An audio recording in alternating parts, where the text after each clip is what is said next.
રાજકોટ શહેરમાં કાયદો વ્યવસ્થા પર પ્રશ્નો ઊભા કરતી ગંભીર ઘટના સામે આવી છે, જેમાં શહેરના મોકાજી સર્કલ પર સામાન્ય બાબતે થયેલી બોલાચાલી થોડાક જ સમયમાં ઉગ્ર બની ગઈ હતી।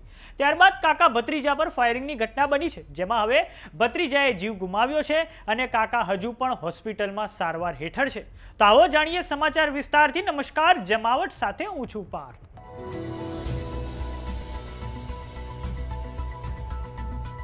રાજકોટ શહેરના મોકાજી સર્કલ નજીક ફાયરિંગની ઘટના બનતા ચકચારી મચી ગઈ છે।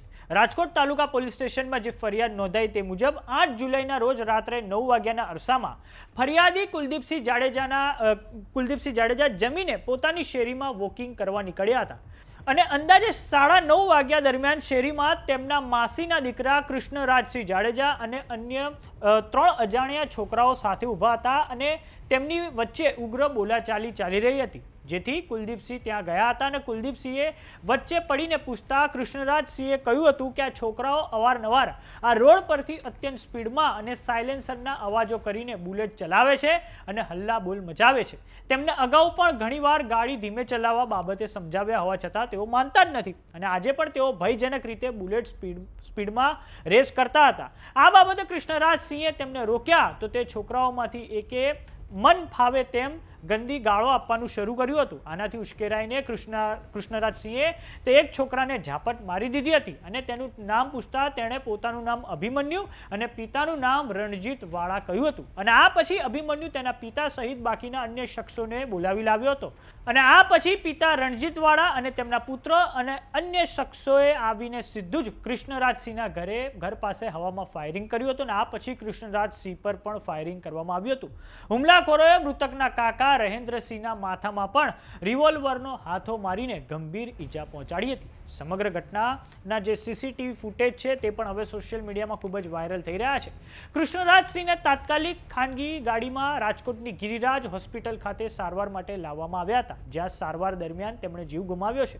તો બીજી તરફ ઈજાગ્રસ્ત રહેન્દ્રસિંહ જાડેજાને પણ ગિરિરાજ હોસ્પિટલમાં સારવાર માટે દાખલ કરવામાં આવ્યા છે અને હાલ તેમની સારવાર ચાલુ છે। આ ઘટનાની જાણ થતાં જ ડીસીપી એસીપી બીજે ચૌધરી સહિત ક્રાઇમ બ્રાન્ચનો કાફલો ઘટના સ્થળે દોડી આવ્યો હતો અને આ પછી તાલુકા પોલીસ સ્ટેશનમાં હાલ આ મામલે મૃતકના કૌટુંબિક ભાઈ કુલદીપસિંહ જાડેજાની ફરિયાદના આધારે તાલુકા પોલીસ સ્ટેશનમાં રણજીતવાડા, અભિમન્યુવાડા, રાજવીરવાડા અને અન્ય શખ્સો વિરુદ્ધ ભારતીય ન્યાય સંહિતાની કલમ 103 સબક્લોઝ 1, 118 સબક્લોઝ 2, 352 અને 3 સબક્લોઝ 5 તેમજ આર્મ્સ એક્ટ હેઠળ ગુનો નોંધવામાં આવ્યો છે। હવે આ સમગ્ર મામલે એસીપી બીજે ચૌધરીની પ્રતિક્રિયા સામે આવી છે। આવો સાંભળીએ તેમણે શું કહ્યું છે। નાનામાં ગામમાં ગામતળમાં શેરી નંબર 4 માં ઘટનાનો બનાવ બનેલ છે, જેમાં મરણજનાર કૃષ્ણદેવસિંહ જાડેજા છે તેમજ 3-4 ઇસમો આવી 4 જણા આવી અને ફાયરિંગ કરી અને ઈજા પહોંચાડી અને મૃત્યુ નિપજાવેલ છે અને તેમજ એક અન્ય વ્યક્તિને પણ ઈજા પહોંચાડી છે, હાલમાં સારવાર હેઠળ ચાલુ છે। કારણ શું છે? કારણ જે મરણ જનાર છે કૃષ્ણદેવસિંહ એ ચાલીને જતા હતા, ત્યાં કોઈ જે પેલા અજાણ્યા માણસો હતા જે એમની સાથે કોઈ બોલાચાલી થઈ, માણસોને બોલાચાલી થઈ પછી એ વ્યક્તિઓ એમની જોડે એના પિતાજીને હથિયાર સાથે બોલાવી અને ફાયરિંગ કરી મૂકી નાખ્યા। કેટલા રાઉન્ડ ફાયરિંગ સર? કુલ 4 રાઉન્ડ ફાયરિંગ કરેલ છે। આરોપી જે હાલમાં શોધખોળ ચાલુ છે, સીસીટીવી તપાસી અને લોકેશન આધારે ચાલુ છે। પ્રાથમિક નામો કયા આવેલા છે? પ્રાથમિકમાં હાલમાં કોઈ નામ આવેલું નથી। સાહેબ રિવોલ્વર કાઢીને સીધા ફાયરિંગ કરવા માંડ્યા હતા, કઈ રીતે ફાયરિંગ જ કરેલું છે સીધું આવીને। હા, તો ફરિયાદ લેવાની અમારે તબિયત ચાલુ છે।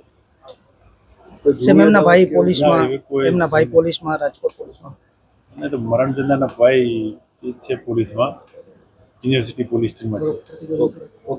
મૃતક કૃષ્ણરાજસિંહના કૌટુંબિક ભાઈ ગોપાલસિંહ જાડેજા યુનિવર્સિટી પોલીસ સ્ટેશનના ડી સ્ટાફમાં ફરજ બજાવે છે, જેથી આ ઘટનાથી પોલીસ બેડામાં પણ હવે અરેરાટી વ્યાપી ગઈ છે। તો આ બનાવથી જાડેજા પરિવારમાં પણ શોકનો માહોલ છવાયો છે। તો સમાચારોમાં અત્યારે બસ આટલું। જોતા રહો જમાવટ। જો તમે અમને યુટ્યુબ પર જોઈ રહ્યા તો સબસ્ક્રાઇબ કરો, જો તમે અમને ફેસબુક પર જોઈ રહ્યા તો ફોલો કરો, વોટ્સએપ ચેનલને જોઈન કરવાનું ન ભૂલતા। નમસ્કાર।